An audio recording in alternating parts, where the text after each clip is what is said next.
no depósito, depois ali misturava com gesso, ia no moinho, onde sacava, onde carregava. Eu conheço tudo porque eu andava ali dentro, todo tirando essas amostras para levar para o laboratório para fazer a dureza do cimento. Inclusive tem, até hoje ainda, não morreu, se não morreu, não, acho que é mais novo que eu. E a maior parte das pessoas que trabalharam na fábrica hoje não existe mais, né? Meu próprio pai dela e muitas pessoas conhecidas, que tem até foto aí que a gente vê lá fora, pessoas conhecidas da época, que poderia estar até informando melhor vocês desse andamento da fábrica de cimento. Mas não era uma fábrica que doeu no coração da gente na época, quando fechou, porque ficou muita gente sem emprego e o pessoal gostava de trabalhar aí. Eu mesmo trabalhei 6 meses na fábrica, 6 meses trabalhei, mas eu me apaixonei pela fábrica. Só que eu tinha família, estava querendo casar na época já, né? 19, saiu por que, Edson? Eu saí para trabalhar numa metalúrgica aqui na Anhanguera por convite da empresa de lá. Eu fui para outros também, né? Na minha época de eu trabalhava, o pessoal vinha atrás da gente para trabalhar. Hoje em dia você tem que correr atrás e explorar o teu serviço. Naquela época eles vinham chamar a gente para trabalhar. Agora, sei lá, se quiserem perguntar mais alguma coisa. Qual era o cotidiano dos trabalhadores na fábrica? Cotidiano Como se relacionavam dentro da fábrica, de trabalho? Olha, para ser sincero para você, a gente quase nem se via, sabe? Porque era assim, de lá era um quarto forno, ali ficava 4 pessoas trabalhando ali, e outro ficava lá, então era muito difícil, o contato da gente era na hora do almoço, como em todo lugar, na hora do almoço só, e o cotidiano da gente era isso. As pessoas ficavam meio longe uma da outra, não ficava quase junto, né? Assim, tipo, trabalhar numa escola onde você tem bastante pessoas que você convive diariamente, lá a gente se via na hora do almoço e nós ia embora, mas nada. Porque como era muito grande, os espaços eram muito longos entre uma pessoa e outra. As pessoas que tinham mais contato mesmo era no laboratório, a gente trabalhava em 5 pessoas, e na boca dos fornos, que era 4 fornos, ficava 6 pessoas ali, para ver a quantidade de fogo que era para queimar o trinco, para queimar o pó. E as pessoas que ficaram com problema de visão, né, Tião? Problema de visão, né? Muitas pessoas ficaram com problema de visão por causa do calor do fogo, do forno. Para você ver a queimar, o material queimando, que se estava queimando mesmo, você tinha que olhar dentro do forno. E era um buraquinho assim onde você usava um vidro, né? Usava um vidro, né? Tipo de soldador, né? Tem muitas pessoas que sofreram com lesão na vista, muitas vezes. Fala, Edson, como era o tratamento dos trabalhadores? Ou seja, como é que o patrão tratava? Como é que a gente ouve muito que o Abdala era uma pessoa muito dura, muito complicada. Como que era essa relação trabalhista dentro da fábrica? Bom, eu não acompanhei isso aí, porque eu trabalhei na época lá, eu trabalhei na fábrica, já era dominada pelo governo federal, né? Já era dominada pelo governo federal. Eles tinham encampado, sei lá como é que fala. Eles tinham tomado conta da fábrica na época. Mas eu acompanhei porque meu pai trabalhou na fábrica também. Meu pai trabalhou na fábrica na época do Abdala. O sofrimento do Abdala era um pilantras. Eu vou dizer isso para você, era um pilantra sem vergonha, onde ele prejudicava o povo. Muitas vezes ele montava uma loja para vender tecido para o funcionário vender para fora para poder comer, porque o salário ele não pagava. Não sei se o pessoal que é mais antigo que eu lembra disso. Meu pai muitas vezes trazia tecido para casa, minha mãe fazia roupa para a gente, que minha mãe costurava para nós, fazia calção, camisa, os tecidos de lá. A senhora deve lembrar também disso aí. Então, e a gente sofria muito com isso aí. Ficou muito tempo sem pagamento, foi a causa da greve na época também, que durou 10 anos aí. E depois da greve, meu pai foi um pelego, né? Meu pai foi um que furou a greve. Por que ele furou a greve? Porque quando o Abdala estava aí, meu pai comprou um açougue dentro da cooperativa lá em Cajamar. Aí meu pai teve o açougue lá. E ele vendia o funcionário para pagar no pagamento. Imagina, meu pai rodou, né? Não pagava, meu pai rodou. Então o que nós fizemos? Fechamos o açougue lá, viemos para Pelosa outra vez, fomos morar no barracão lá do meu avô, do criançado. E o mais velho tinha o quê? Uns 12 anos de idade. Foi quando meu pai falou assim, bom, é assim então. Meu pai furou a greve na época. Greve que o Tião, inclusive, participou dessa greve na época. Meu pai furou a greve e voltou a trabalhar. Foi trabalhar na fábrica, foi quando ele começou a sofrer esses danos que o Abdala fazia.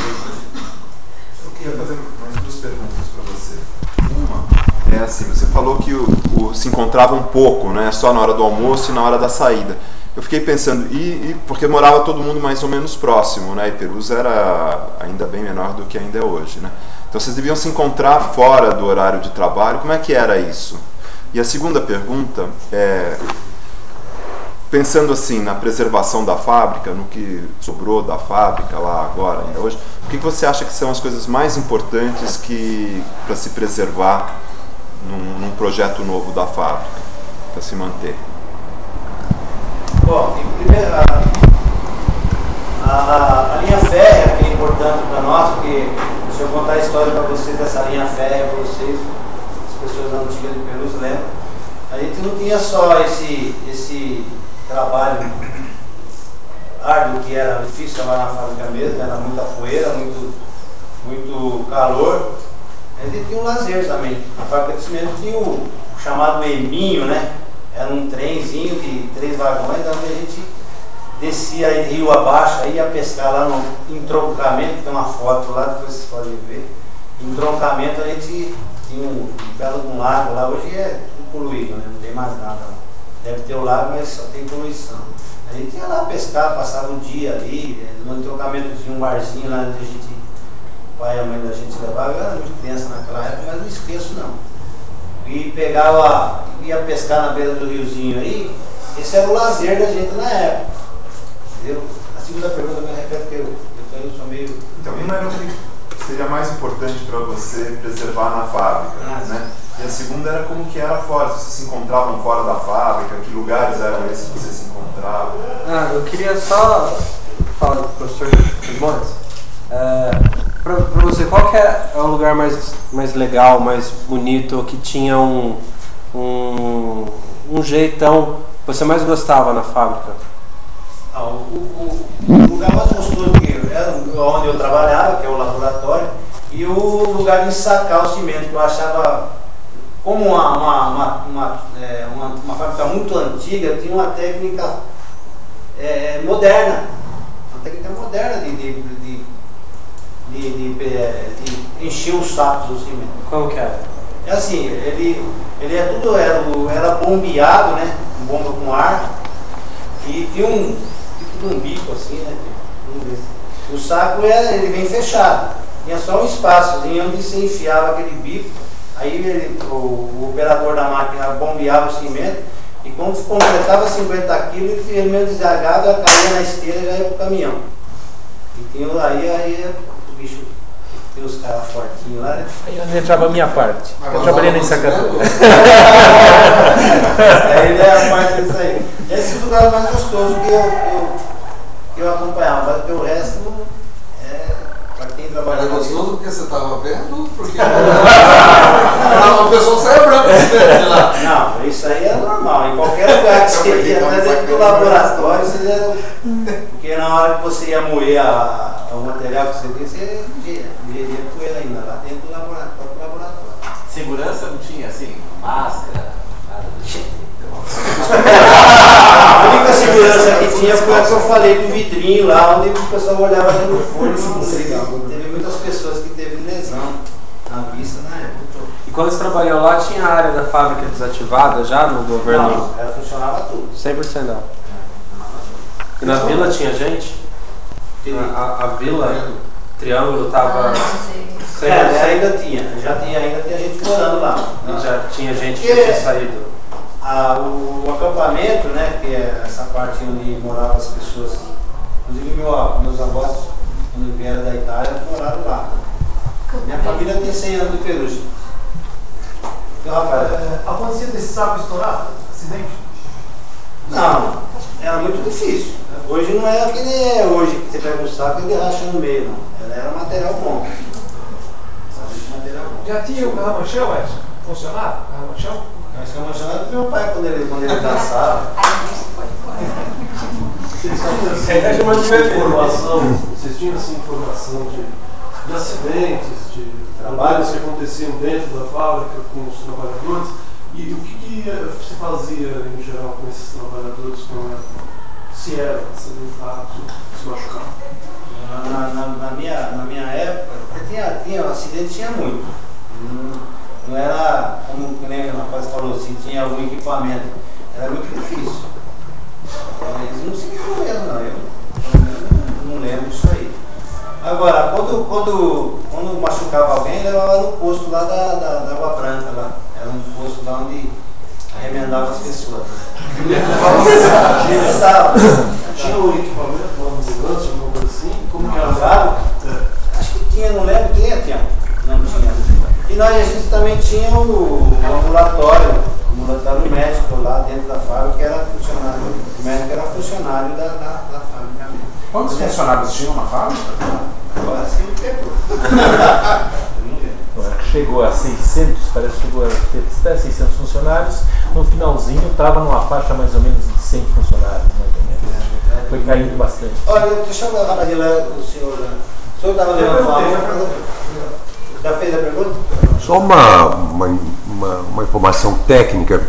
Eu tenho umas notas fiscais lá de 1927, 1928 e não aparece saco, aparece barrica. Por acaso vocês sabem o que eram essas barricas de cimento?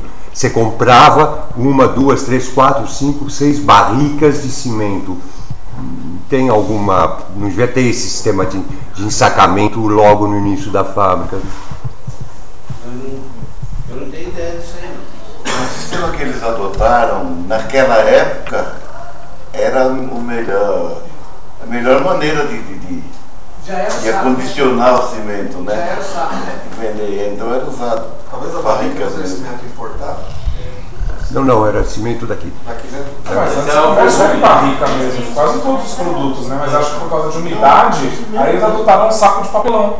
Porque a barrica eu acredito que essa barrica hoje em dia, quem substitui essa barrica são os caminhões de cimento que transportam cimento por aí. Talvez seja isso. Porque antigamente, como não tinha esses caminhões, antigamente usava-se barrica. Talvez seja isso, eu não tenho ideia, mas não durou muito tempo esse uso dessas barricas, porque logo vieram os sacos e... muito melhor. Mas qual que é o tamanho da barrica? Barrica de 200 litros, mais ou menos? Não sei, não tem especificação. Na nota só vem escrito 6 barricas, tantos mil réis. E aí não sei o que era isso. Eu 62 anos.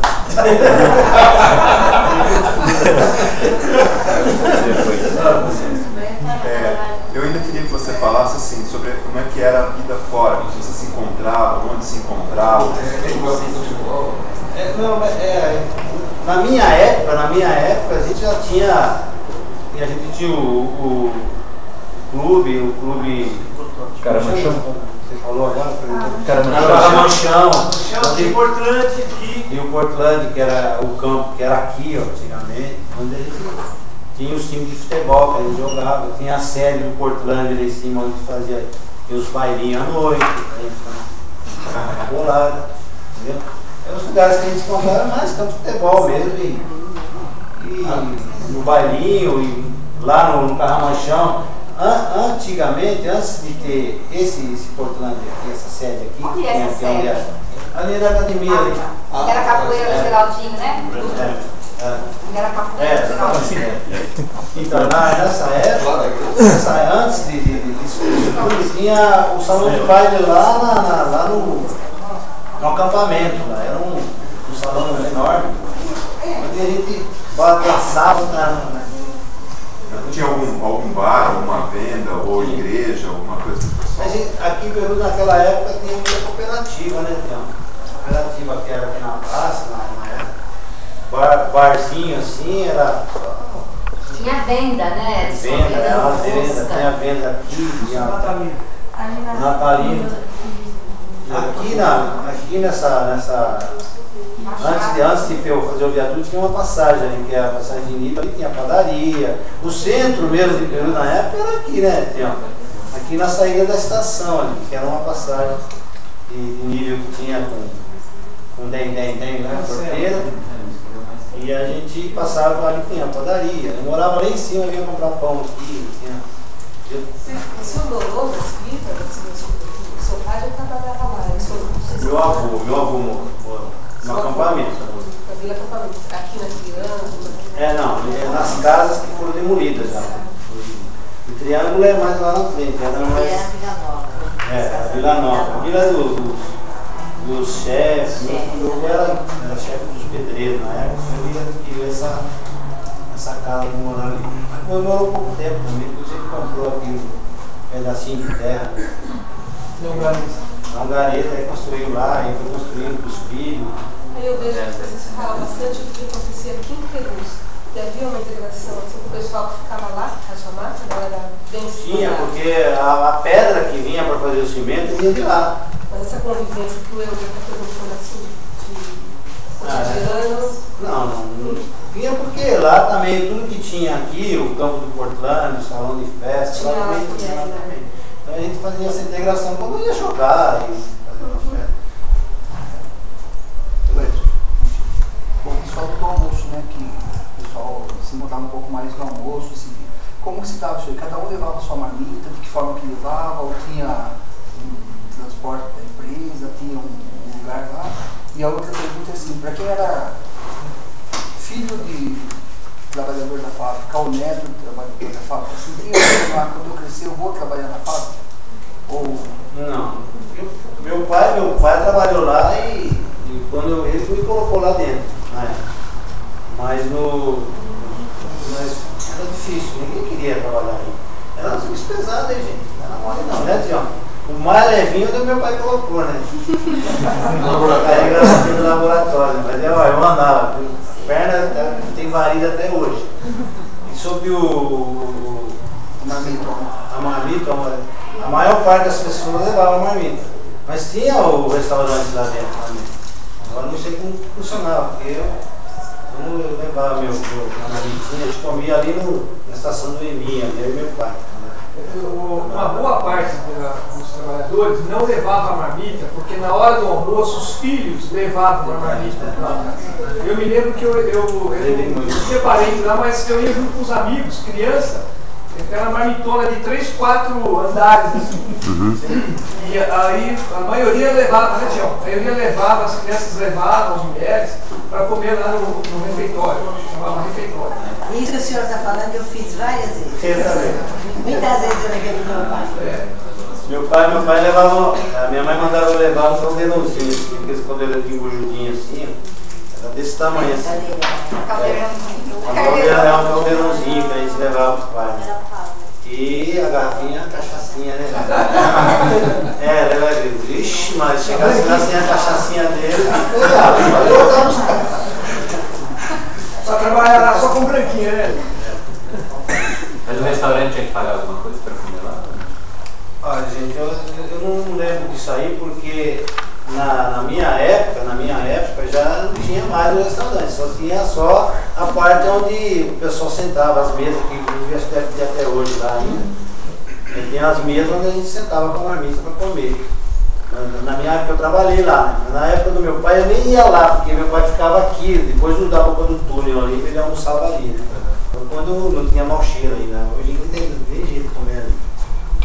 Vocês sentiam muita necessidade de ter que sair de Perus para comprar alguma coisa diferente? Ou vocês conseguiam ficar aqui a maior parte do tempo? A gente tinha o trem, a gente ia lá, o lugar mais longe que a gente comprava as coisas, roupa principalmente, depois que melhorou a vida, a gente ia pra lá. Loja aqui era difícil. Tinha a loja do seu Elias, onde ele vendia tecido e algumas roupas, o bicicleteiro, que até hoje é o Pércio aí da Rio. E alguns barzinhos, algumas coisas que eu lembro, o japonês, que a quitanda era aqui era plantada, tinha o campo do futebol aqui, e aqui era a horta do japonês, né? Não tinha agrotóxico não, era tudo orgânico. Acabou. Quando você olhou a vida, você pegava o trem para ir comprar a leva lá. Como foi que melhorou? Foi quando, na minha família, foi quando meu pai passou a chefe na fábrica. Porque, ó, gente, ó, de coração, velho. Aquele homem foi um. Eu falo do meu pai porque foi a pessoa que mais tive mais acesso, assim, para me mostrar como é que era a fábrica. Ele fazia certos serviços lá na fábrica que vocês não acreditam. Ele fazia serviço de, hoje em dia, alpinista, que fala, né? Alpinista. Mas ele se pendurava em corda para derrubar o cimento que ficava grudado na boca dos tiros, na lateral dos tiros, de inchada. Balançava aqui, ela batia lá e voltava. Meu pai chegava em casa certas noites e você sentia, ele praticamente desfalecia de tanto que ele trabalhava, poder criar 5 filhos. Ele passou a chefe depois de quanto tempo? Ele trabalhou acho que uns 10 anos ele sofrendo desse jeito. Aí como o chefe dele faleceu, aí puderam colocar ele como encarregado da seção de pedreiro, né? Aí foi quando a vida da gente melhorou um pouquinho, meus irmãos começaram a crescer, que são os mais velhos, começaram a ajudar também. Então a vida foi melhorando cada dia. Foi mais ou menos quando o senhor entrou na fábrica? Não, aí eu já tinha 19 anos, na época a vida já estava bem estabelecida, graças a Deus. Você tem algum registro de fotografia ou de lá? De documentos? Não, eu tenho a matéria profissional ainda, está em casa. Fotos, vídeo, nada? Eu não. Tem aí. Fora tem um monte. Eu achei interessante essa aí da foto do seu pai. Você tem uma... Não, isso aí é isso. Ó, pra você ter uma ideia, ele entrava por um buraco do tamanho desse cartazinho aqui. Ó.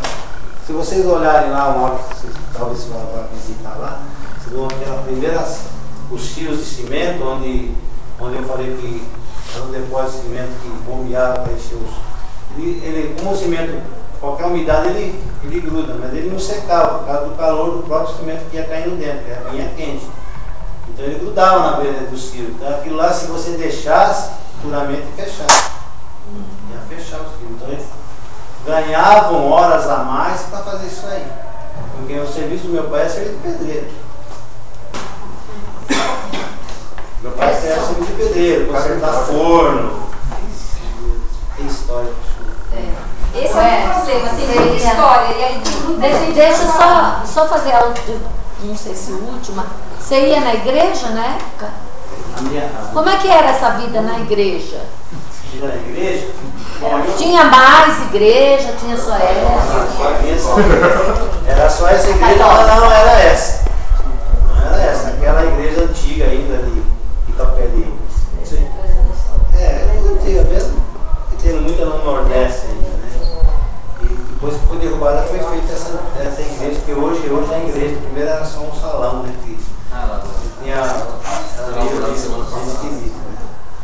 Inaugurou esses dias aí. Mas só tinha essa igreja. Essa igreja. Mas eu não lembro de mais igreja. Tinha a capelinha lá do Triângulo também na época. Tinha missa aí uma vez cada século. A igreja católica era essa e a presbiteriana que tem lá na avenida, que é mais antiga. Eram as duas mais antigas que existiam naquela época.